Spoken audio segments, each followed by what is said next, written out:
प्यारे बच्चों नमस्ते। अब आप पढ़ेंगे सामाजिक विज्ञान में जो मैंने 2 वीडियो पहले बनाए थे। अभी तीसरा वीडियो है अर्थशास्त्र में आपके लिए। पाठ 4 भारत में खाद्य सुरक्षा का जो चल रहा था हमारा टॉपिक, उसका ये तीसरा वीडियो है। ठीक है, इसमें अब हम पढ़ेंगे, मैंने आपको बताया था बफर स्टॉक क्या है और सार्वजनिक वितरण प्रणाली क्या है। यानी कि जो सरकार हमारे लिए हमारे भारत की जनता के लिए जो बफर स्टॉक बना के रखती है वो क्या है ना। तो बफर स्टॉक जो होता है, बफर स्टॉक भारतीय खाद्य निगम यानी FCI, food corporation of India के माध्यम से सरकार द्वारा अधिप्राप्त अनाज, गेहूं और चावल का भंडार है। बफर स्टॉक में समझ रहे हो, अनाज, गेहूं, चावल। भारतीय खाद्य निगम अधिशेष उत्पादन वाले राज्यों में किसानों से गेहूं और चावल खरीदता है। किसानों को उसकी फसल के लिए पहले से घोषित कीमतें दी जाती हैं। इस मूल्य को न्यूनतम समर्थित मूल्य कहा जाता है। यानी कि कोई भी अगर सरकार के द्वारा जब गेहूं और धान के फसल के लिए एक समर्थित मूल्य निर्धारित किया जाता है, उसी मूल्य उससे कम मूल्य पर फिर नहीं बिकता है सामान, उस मूल्य पर सरकार सामान ले लेती है। एक समर्थित मूल्य कहा जाता है। इन फसलों के उत्पादन को प्रोत्साहन देने के उद्देश्य से बुवाई के मौसम से पहले सरकार न्यूनतम समर्थित कीमत की घोषणा करती है। खरीदे हुए अनाज खाद्य भंडारों में रखे जाते हैं। अब समझो इस बात को, जो खरीदा हुआ जो अनाज किसानों से जो अनाज खरीदती है सरकार, उस अनाज को खाद्य भंडारों में रखा जाता है। खाद्य भंडार यानी एफसीआई के भंडारों में, जो मैंने आपको बताया था, भारतीय खाद्य निगम के। क्या आप जानते हैं कि सरकार बफर स्टॉक क्यों बनाती है? ऐसे स्टॉक क्यों करती है, गोदामों में क्यों रखती है ना? ऐसे जो खाद्य भंडार होते हैं वहाँ क्यों रखती है? ऐसा इसलिए क्योंकि कमी वाले क्षेत्रों में और समाज के गरीब वर्गों में बाजार कीमत से कम कीमत पर अनाज के वितरण के लिए किया जाता है, ताकि गरीब लोगों को दिक्कत ना आए। कहीं महामारी आ जाए, आपदा आ जाए, तो उस समय ये अनाज लोगों को कम कीमत पर उपलब्ध करा दिया जाएगा। इस कीमत को निर्गत कीमत भी कहते हैं। जो कम कीमत की जाती है उसको क्या कहते हैं? निर्गत कीमत। यह खराब मौसम में या फिर आपदा काल में अनाज की कमी की समस्या हल करने में भी मदद करता है। बात समझ में आई? खराब मौसम में या फिर आपदा काल में ये जो बफर स्टॉक है काम आता है। अब सार्वजनिक वितरण प्रणाली क्या होती है? सार्वजनिक वितरण प्रणाली जो आपको बताया था, पीडीएस, पब्लिक डिस्ट्रीब्यूशन सर्विस, तो उसमें क्या था? उसमें यह है कि भारतीय खाद्य निगम द्वारा अधिप्राप्त अनाज को सरकार अधिनियमित राशन दुकानों के माध्यम से समाज के गरीब वर्गों में वितरित करती है। जो राशन की दुकानें होती हैं, आप लोगों ने देखी होंगी। इसे सार्वजनिक वितरण प्रणाली पीडीएस कहते हैं। अब अधिकांश क्षेत्रों, गांवों, कस्बों, शहरों में राशन की दुकानें हैं। पता ही है आपको, देश में लगभग 5.5 लाख राशन की दुकानें हैं। और राशन की दुकानों में जिन्हें उचित दर वाली दुकानें कहा जाता है, आप लोगों ने देखा होगा जब आप राशन लेने जाते हैं तो उन दुकानों में उचित दर वाली दुकानें लिखा होता है। सस्ते गल्ले की दुकान, उचित दर वाली दुकान लिखा होता है। आप लोग ध्यान देना कभी।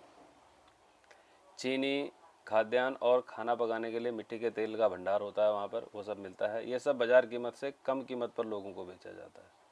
राशन कार्ड रखने वाला कोई भी परिवार प्रतिमाह इसकी एक अनुबंधित मात्रा, जैसे 35 किलोग्राम अनाज, 5 लीटर मिट्टी का तेल, 5 किलोग्राम चीनी आदि निकटवर्ती राशन की दुकान से खरीद सकता है।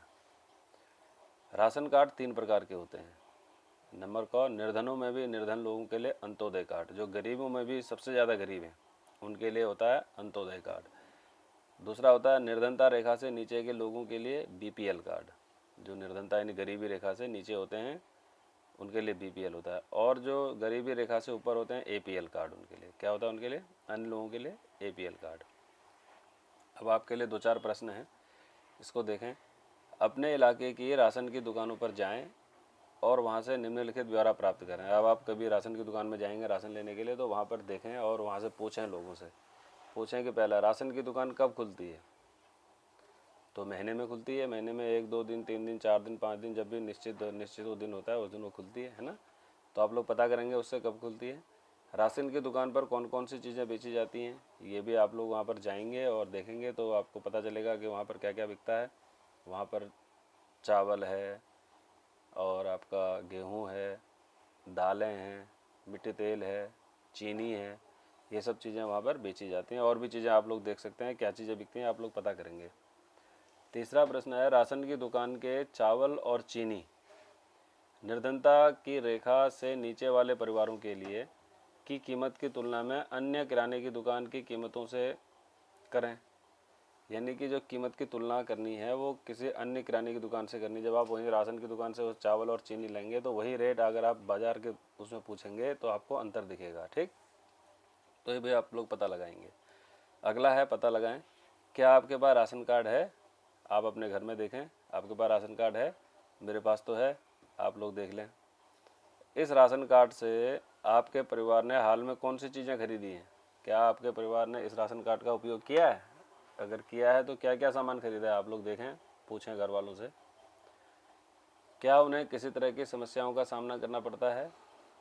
मुझे तो कोई समस्या का सामना नहीं करना पड़ता, वहाँ पर दुकान में जाके मैं सीधा सीधा सामान ले लेता हूँ। लेकिन क्या आप लोगों को भी किसी समस्या का सामना करना पड़ता है? अगर हाँ तो लिखें ज़रूर, कॉपी में लिख लेंगे अपनी, जो आप लोग कॉपी बनाएंगे इन प्रश्नों को भी लिख लेंगे और उसके उत्तर भी लिख लेंगे।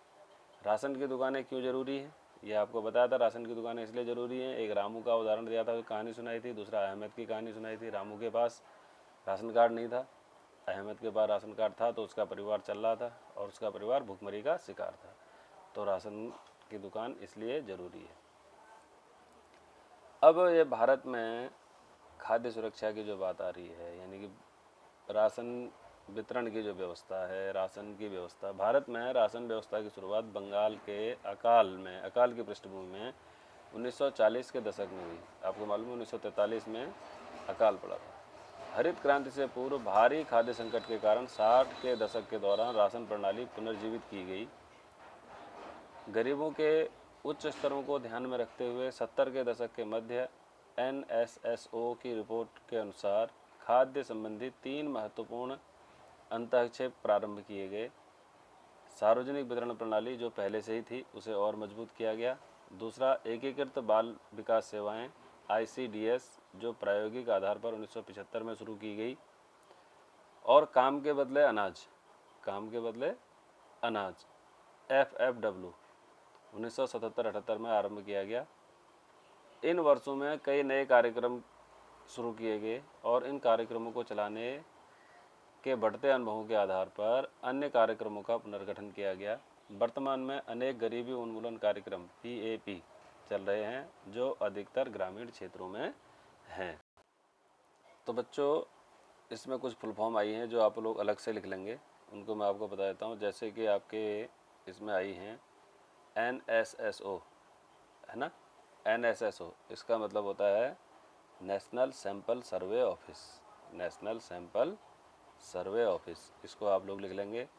दूसरा आप लोगों का एक आया है एकीकृत बाल विकास सेवाएं यानी ICDS। ICDS का मतलब क्या होता है? Integrated child development services, integrated child development services. दूसरा एक काम के बदले अनाज, ये वाला जो लिखा हुआ है काम के बदले अनाज, काम के बदले अनाज FFW यानी federation of free worker, federation of free worker. और इसको एक चीज़ और कही गई है NFWP, क्या कहा गया?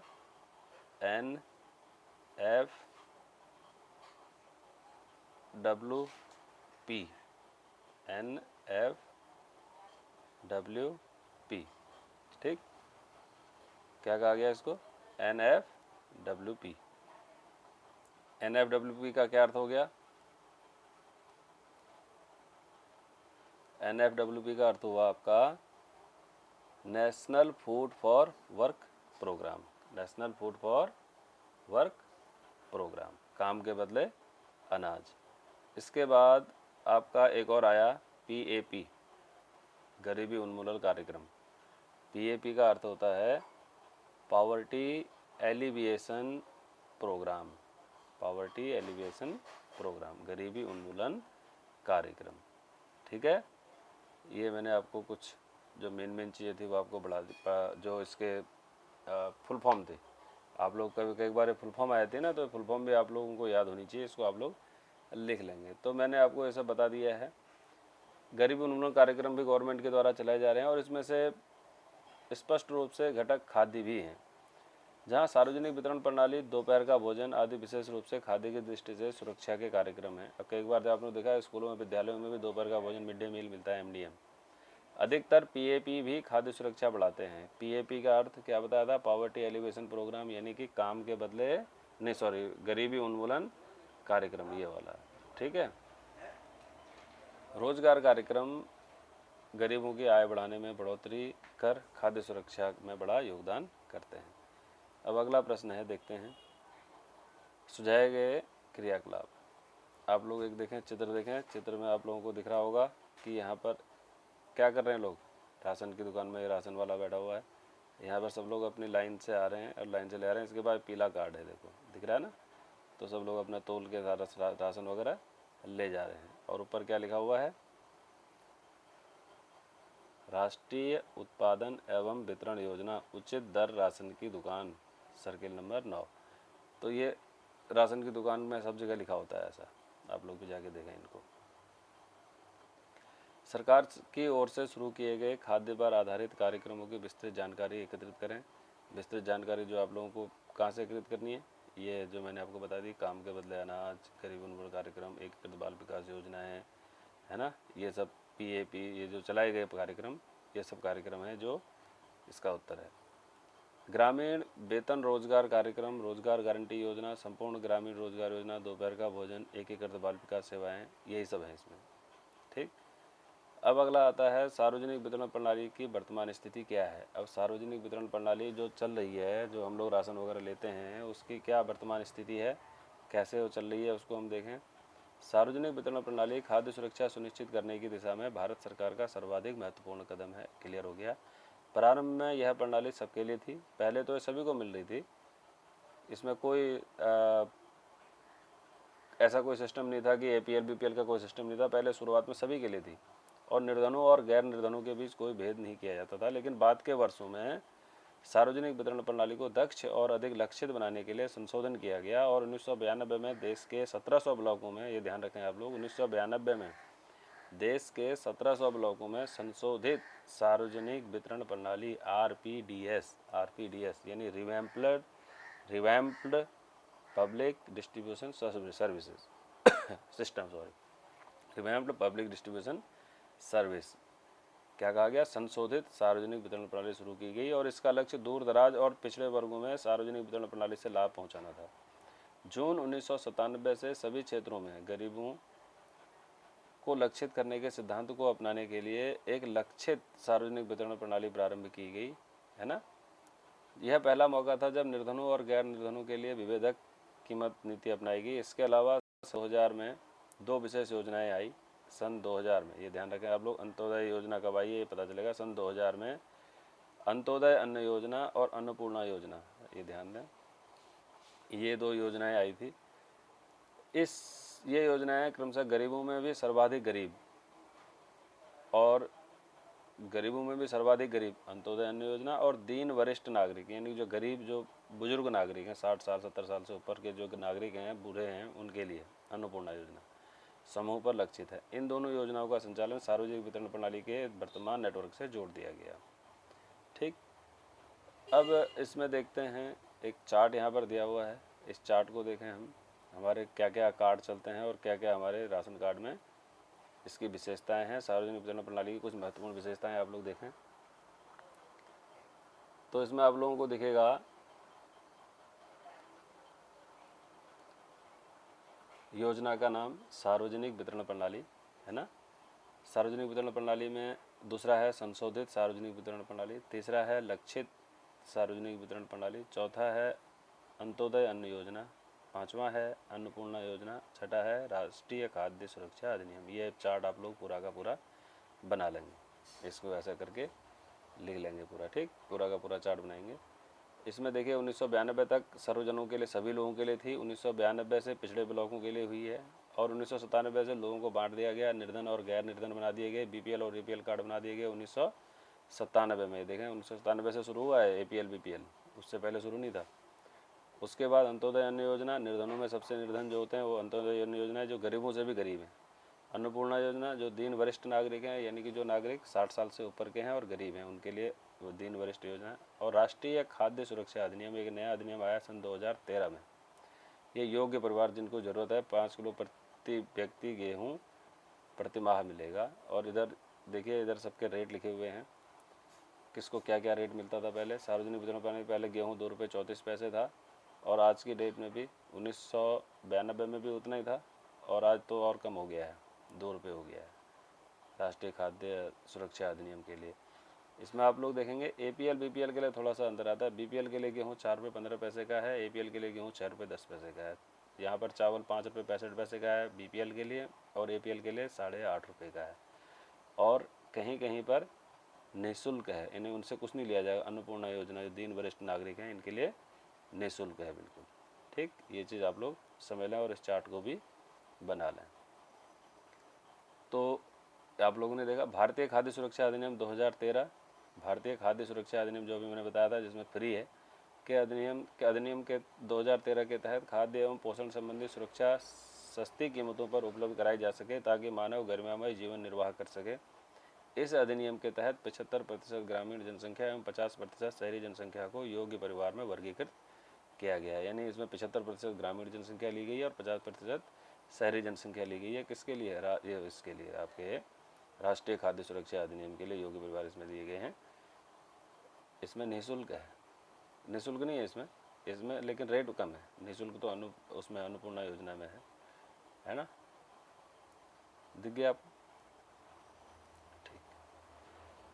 अब अंत्योदय अन्न योजना क्या थी? अंत्योदय अन्न योजना दिसंबर 2000 में शुरू की गई, ये मैंने आपको बता दिया था। गरीबों से भी नीचे गरीब।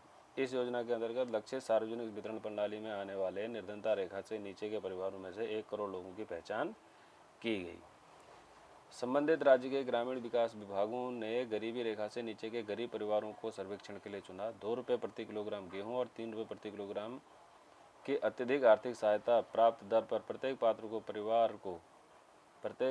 परिवार को 25 किलोग्राम अनाज उपलब्ध कराया गया। अनाज की यह मात्रा अप्रैल 2002 में 25 किलोग्राम से बढ़ाकर 35 किलोग्राम कर दी गई, और जून 2003 और अगस्त 2004 में इसमें 50-50 लाख अतिरिक्त BPL परिवारों को 2 बार जोड़े गए। इस योजना में आने वाले परिवारों की संख्या 2 करोड़ हो गई।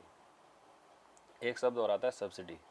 अब सब्सिडी किसे कहते हैं? आप लोगों ने बहुत से बार सुना होगा, सब्सिडी गैस में सब्सिडी, अनाज में सब्सिडी, है ना, सब जगह सब्सिडी मिलती है। तो सब्सिडी क्या होती है? वह भुगतान है, सहायकी बोलते हैं इसको, वह भुगतान है जो सरकार द्वारा किसी उत्पादक को बाजार कीमत की अनुपूर्ति के लिए किया जाता है। सहायकी से घरेलू उत्पादकों के लिए ऊंची आय कायम रखते हुए उपभोक्ता कीमतों को कम किया जा सकता है। अब देखें, ये यहाँ पर एक चित्र दिया हुआ है। इस चित्र में देखें, ये भी आपको बनाना है। इसमें ऊपर प्रश्न है, प्रश्न देखें। प्रश्न ये है कि हाल में किस वर्ष में सरकार के पास खाद्यान्न का स्टॉक सबसे अधिक था? किसके पास है सबसे अधिक? किस वर्ष में सबसे अधिक है? सबसे अधिक आ रहा है आपका ये, है ना, तो ये आ रहा है सन 2013। ठीक, यहाँ पर सबसे ज़्यादा है। दूसरा है FCI का न्यूनतम बफर स्टॉक प्रतिमान क्या है? ये FCI का न्यूनतम बफर प्रतिमान स्टॉक यहाँ से शुरू होता है, ये लाइन जो जा रही है ये है पूरी, इतना होना चाहिए, 19.4 करोड़ टन इतना बफर स्टॉक होना चाहिए। FCI के भंडारों में खाद्यान्न ठसाठस क्यों भरा हुआ है? क्योंकि उसका वितरण अभी पूरा नहीं हो पाया है, इसलिए वो पूरा का पूरा भरा हुआ है। ठीक,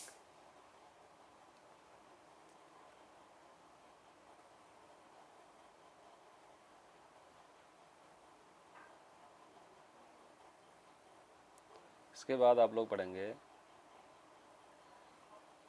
वर्ष 2014 में FCI के पास गेहूं और चावल का भंडार 65.2 करोड़ टन था।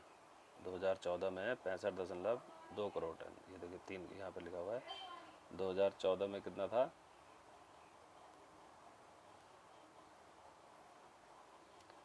65.2 2014 में। ठीक, 65.3 इसमें दिया हुआ है, तो इतना करोड़ टन था। ठीक, तो क्या कहना चाह रहा है? जो न्यूनतम बफर प्रतिमान से बहुत अधिक था, फिर भी यह बफर स्टॉक प्रतिमानों से लगातार ऊंचा बना रहा। सरकार द्वारा शुरू की गई विभिन्न योजनाओं के अधीन खाद्यान्नों के वितरण के द्वारा स्थिति में सुधार हुआ और अनाज के वितरण से हालात सुधरे। इस बात की आम सहमति है कि बफर स्टॉक का उच्च स्तर बेहद अवांछनीय है और यह बर्बादी भी है। यानी ज़्यादा स्टॉक करना भी बेकार है, उसको बांट देना चाहिए था गवर्नमेंट को। विशाल खाद्य स्टॉक का भंडारण बर्बादी और अनाज की गुणवत्ता में ह्रास के अतिरिक्त उच्च रखरखाव लागत के लिए भी जिम्मेदार है। ये आप लोग समझ रहे हैं, खाली बर्बादी है, पैसे की भी, समय की भी और उसकी भी, अनाज की भी। ज़्यादा बफर स्टॉक रखना भी गलत हो जाता है। उसको इसलिए इसको सहकारी माध्यमों से बांट दिया जाता है गरीबों में, या फिर जहाँ पर आपदाएं आ जाती हैं वहाँ पर। न्यूनतम समर्थित कीमत को कुछ वर्ष के लिए स्थिर रखने के लिए गंभीरता से विचार करना चाहिए गवर्नमेंट को इस बात पर।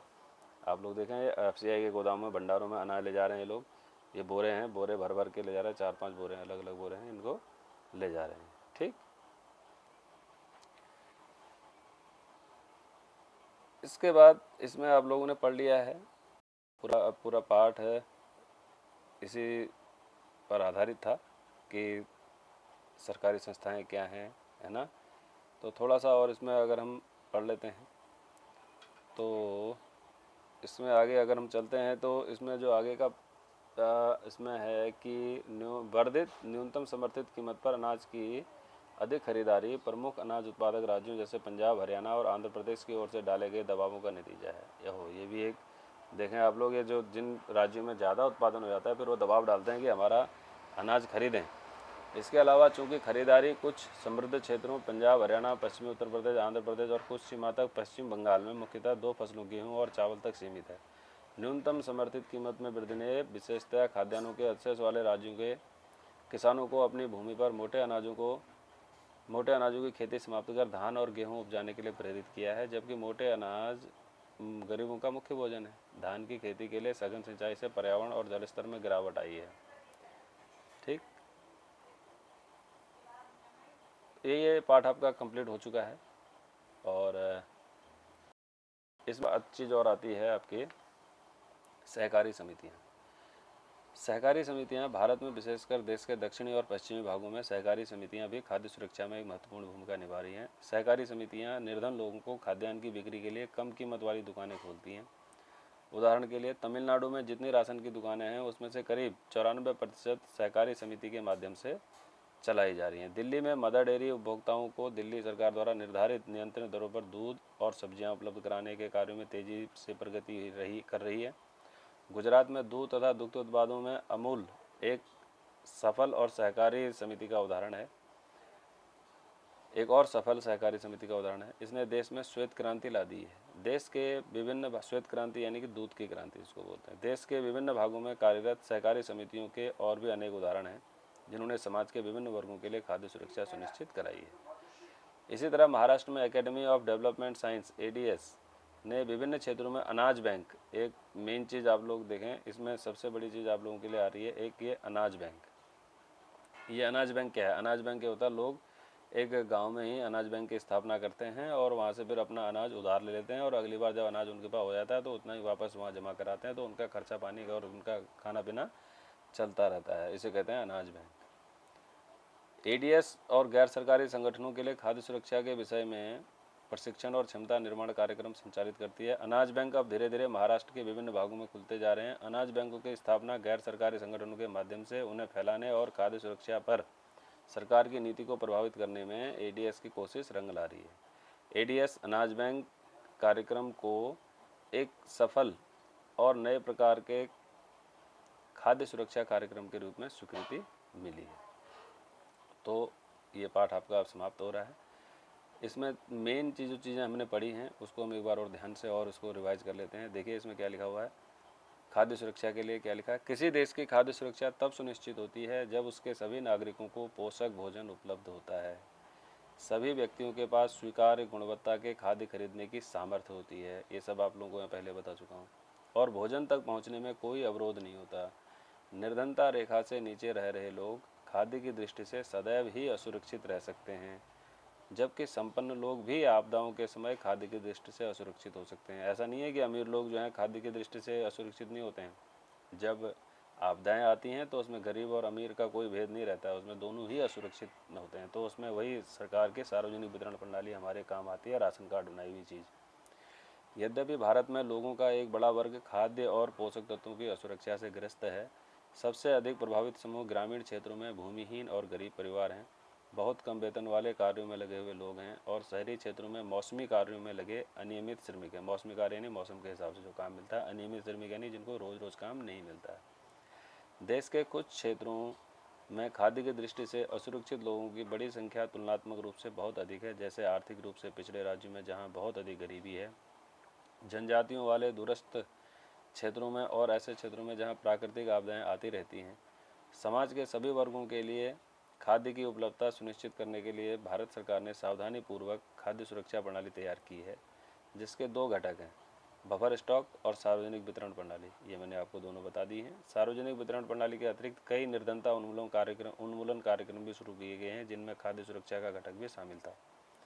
इनमें से कुछ कार्यक्रम जो मैंने आपको पहले बताए हैं: एकीकृत बाल विकास सेवाएं, काम के बदले अनाज, दोपहर का भोजन, अंत्योदय अन्न योजना। खाद्य सुरक्षा उपलब्ध कराने में सरकार की भूमिका के अतिरिक्त अनेक सहकारी समितियां और गैर सहकारी संगठन हैं जो इस दिशा में तेजी से काम कर रहे हैं। तो इस पाठ में आप लोगों को इतना ही है।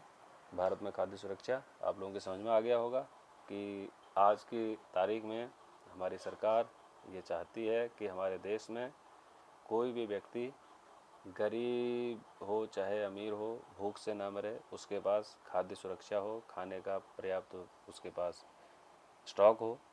उसके लिए गवर्नमेंट पूरी मदद करती है ना। तो इस पाठ में आपको इस पूरे समझ में आ गया होगा। ये पाठ कंप्लीट हो चुका है। अब आगे इसके प्रश्न उत्तर भेजूँगा। कोई दिक्कत हो तो आप लोग फ़ोन कर सकते हैं या व्हाट्सएप में ऐसे ही आप मेरे को मैसेज कर सकते हैं। धन्यवाद।